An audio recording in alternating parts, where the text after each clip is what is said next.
तो दोस्तों यूक्रेन और रशिया की लड़ाई अब काफी घमासान हो चुका है। रिपोर्ट के मुताबिक अब रशिया यूक्रेन के काफी अंदर तक घुस चुका है और कई सारे छोटे शहरों के ऊपर रशिया ने कब्जा भी कर लिया। पर अभी तक यूक्रेन के राजधानी मतलब कीव के ऊपर रशिया का कब्जा नहीं हुआ। जबकि दूसरी तरफ ये भी रिपोर्ट है कि यूक्रेन के द्वारा भी रशिया को अब ताबड़तोड़ जवाब दिया जा रहा है। पर दोस्तों रशिया के मिलिट्री के सामने यूक्रेन के ये रेजिस्टेंस काफी कम है। इवन दोस्तों रिपोर्ट के मुताबिक रशिया ने यूक्रेनियन मिलिट्री के काफी सारे इंस्टॉलेशन और हथियारों को अब तक तबाह कर चुका है। पर कल के दिन रशिया के द्वारा जो बड़े तबाही किया गया उनमें यूक्रेनियन एयरफोर्स के MiG-29 एयरक्राफ्ट और यूक्रेन के सबसे बड़ा इवन कहे तो दुनिया के सबसे बड़े ट्रांसपोर्ट एयरक्राफ्ट एंटोनोव AN-225 भी शामिल है। और दोस्तों आज के इस वीडियो में मैं आप लोगों को बताऊंगा कि क्या सच में दुनिया के सबसे बड़े ट्रांसपोर्ट एयरक्राफ्ट एंटोनोव AN-225 तबाह हो गया और रशिया ने यूक्रेनियन एयरफोर्स के MiG-29 एयरक्राफ्टों को कैसे तबाह किया। तो डिटेल में जानने के लिए वीडियो के आखिर तक बने रहिए और चैनल को सब्सक्राइब और वीडियो को लाइक जरूर कीजिए। दोस्तों एक तरफ जहां पे रशिया के द्वारा यूक्रेन के अंदर एडवांसमेंट किया जा रहा है और यूक्रेन के हथियारों को रशिया द्वारा तबाह किया जा रहा है, तो वहीं पे यूक्रेन के प्रमुख हथियारों को निर्माण और एक्सपोर्ट करने वाले एजेंसी यूक्रोबोरनफ्रॉम के तरफ से ऐसे सिचुएशन के अंदर भी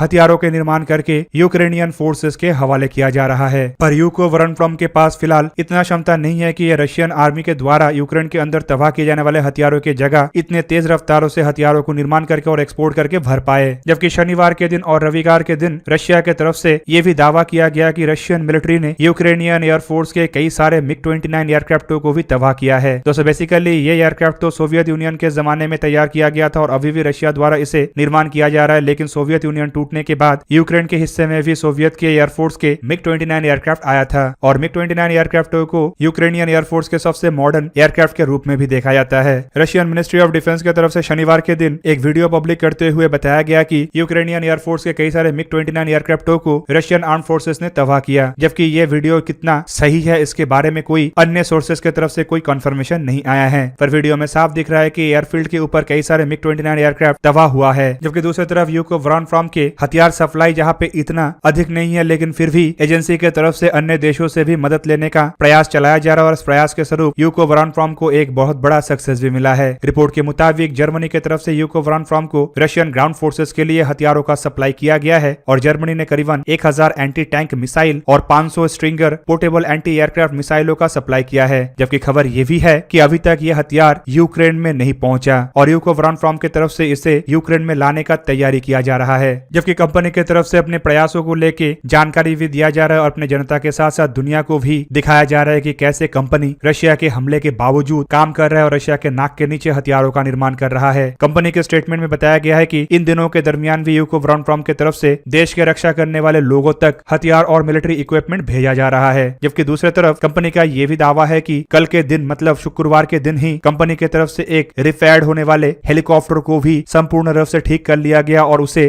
फ्लाई भी किया गया और ये सब कुछ रशिया के नाक के नीचे हुआ। कंपनी द्वारा अपने स्टेटमेंट में यह भी बताया गया है कि कई डजन के हथियार और कई तरीके के हथियारों को कंपनी की तरफ से हाल फिलहाल में ही अपने आर्म फोर्सेस और नेशनल गार्ड को प्रोवाइड किया गया है। जबकि इसके अलावा कुछ इनकम्प्लीटेड व्हीकल्स और कई तरीके के ट्रक्स को भी अपने टेरिटोरियल डिफेंस फोर्सेस को दिया गया है। और कंपनी का यह भी दावा है कि फिलहाल के प्लान के मुताबिक जैसे काम चल रहा है वैसे ही काम को आगे बढ़ाया जाएगा और हथियारों के सप्लाई को बरकरार रखा जाएगा। जबकि कंपनी का यह भी कहना है कि कंपनी में जिस तरीके के हथियारों का निर्माण और रिसर्च चल रहा था उन सभी रिसर्च रिलेटेड और निर्माण रिलेटेड जो डॉक्यूमेंट और ब्लूप्रिंट है उसे कंपनी के द्वारा स्थानांतरित कर दिया गया है और सुरक्षित ठिकानों तक पहुंचा दिया गया है ताकि ये सब चीज रशिया के हाथ ना लगे। जबकि दोस्तों रशिया ने खाली यूक्रेन के MiG-29 एयरक्राफ्टों को ही तबाह नहीं किया और यूक्रेनियन एयर डिफेंस सिस्टमों को ही तबाह नहीं किया, बल्कि इस तबाही के लिस्ट में दुनिया के सबसे बड़े ट्रांसपोर्ट एयरक्राफ्ट एंटोनोव AN-225 भी शामिल है। असल में दोस्तों जी मीडिया के एक रिपोर्ट में कुछ इंटरनेशनल सोर्सेस के हवाला देते हुए बताया गया है कि दुनिया के सबसे बड़े ट्रांसपोर्ट एयरक्राफ्ट जो कि यूक्रेन के पास था उसे रशियन फोर्सेस के द्वारा तबाह किया गया। पर यह कितना हद तक सही खबर है इसे लेके कोई कंफर्मेशन नहीं है, पर कुछ लोगों का मानना है कि शायद ये सही खबर हो सकता है क्योंकि इस एयरक्राफ्ट को हॉस्टमल एयरपोर्ट में रखा गया था। पर रशिया के हमले के दरमियान हॉस्टमल एयरपोर्ट से इस एयरक्राफ्ट को स्थानांतरित किया गया था कि नहीं इसके बारे में कोई जानकारी नहीं है। और दोस्तों आपकी जानकारी के लिए बता दूं कि कीव शहर से महज 4 माइल के डिस्टेंस में स्थित ये हॉस्टमल एयरपोर्ट जो है इसे लेके बताया जा रहा है कि रशिया ने इसके ऊपर कब्जा कर लिया। वैसे तो ये क्लेम खाली रशिया की तरफ से किया जा रहा है, लेकिन यूक्रेनियन फोर्सेस का ये भी कहना है कि कब्जा हुआ था, लेकिन यूक्रेन ने रिटेलिएट करते हुए यहाँ से रशियन फोर्सेस को खदेड़ दिया है। मतलब दोस्तों एटलीस्ट ये बात सही है कि हॉस्टमल एयरपोर्ट के ऊपर हमला हुआ था और यहाँ पे घमासान का लड़ाई भी हुआ होगा। फिलहाल हॉस्टमल एयरपोर्ट एयरपोर्ट किसके कंट्रोल में है ये कंफर्म नहीं है, और लेकिन दोनों तरफ से दावा किया जा रहा है कि ये एयरपोर्ट उसके कब्जे में है। और दोस्तों, इस लड़ाई के दरमियान अगर यहाँ पे एंटोनोव AN-225 एयरक्राफ्ट रहता तो आवश्यक एयरक्राफ्ट संपूर्ण रूप से डिस्ट्रॉय ना होने पर भी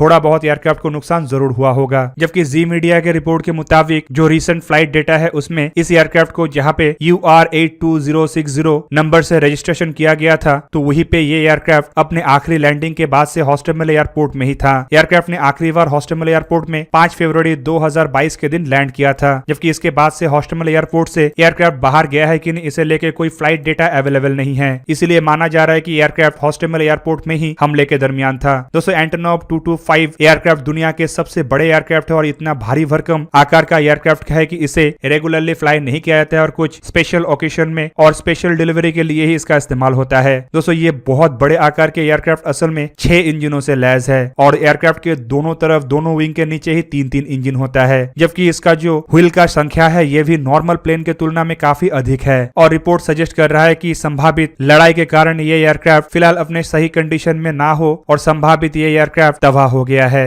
बेसिकली दोस्तों, रशियन फोर्सेस के द्वारा हॉस्टमिल एयरपोर्ट को कब्जा करने का प्रयास किया जा रहा है ताकि अपने भारी भरकम सामान और इक्विपमेंटों को कीव शहर के जितना संभव नजदीक हो सके उतना नजदीक लाया जाए। और कुछ वीडियो भी हाल फिलहाल में सोशल मीडिया में वायरल हुआ जहां पे हॉस्टमिल एयरपोर्ट के लड़ाई को भी देखा जा सकता है। दोस्तों, ऐसे वीडियो में साफ दिख रहा है कि रशियन हेलीकॉप्टर इस एयरपोर्ट के ऊपर लैंड कर रहा है और एयरपोर्ट के अंदर ताबड़तोड़ गोलाबारी भी हो रहा है। इवन एयरपोर्ट के एक साइड में भयंकर आग भी लगा है जिससे काला धुआं भी निकल रहा है। दोस्तों, अगर एयरपोर्ट में इतना भारी भरकम रेजिस्टेंस भी हुआ है और इतना भारी भरकम हमला हुआ है तो ऑब्वियसली संभावनाएं काफी है कि एंटोनोव AN-225 एयरक्राफ्ट शायद अब तक सही ना हो। दोस्तों, आपके जानकारी के लिए बता दूं कि एंटोनोव AN-225 एयरक्राफ्ट जो है इसका बराबरी का दुनिया में दूसरा कोई और एयरक्राफ्ट नहीं है और सोवियत जमाने में बना हुआ ऐसा सिर्फ एक ही एयरक्राफ्ट पूरा दुनिया में है और सोवियत यूनियन ने भी ऐसा खाली एक ही एयरक्राफ्ट को निर्माण किया था और सोवियत यूनियन टूटने के बाद ये एयरक्राफ्ट असल में यूक्रेन के हिस्से में आया था। एंटोनोव AN-225 अपना फर्स्ट फ्लाइट 21 दिसंबर 1988 में किया था। दोस्तों, ये 6 क्रू मेंबर से फ्लाई किए जाने वाले एयरक्राफ्ट के कैपेसिटी भी करीबन 2,53,820 किलोग्राम है और एयरक्राफ्ट के अगर आकार देखा जाए तो ये एक छोटे मोटे जहाज के आकार का है। एयरक्राफ्ट का लंबाई करीबन 84 मीटर मतलब 275 फीट 7 इंच है और इसका विंग स्पैन करीब 88.4 मीटर मतलब 290 फीट है। जबकि इसका हाइट 18.1 मीटर मतलब करीबन 59 फीट 5 इंच है। जबकि इसका विंग एरिया 905 मीटर स्क्वायर या फिर कहे तो 9,740 स्क्वायर फीट के आसपास है। एयरक्राफ्ट के अगर एम्प्टी वेट को देखा जाए तो ये करीबन 2,85,000 किलोग्राम है जबकि इसके maximum take off weight 6,40,000 kilogram है।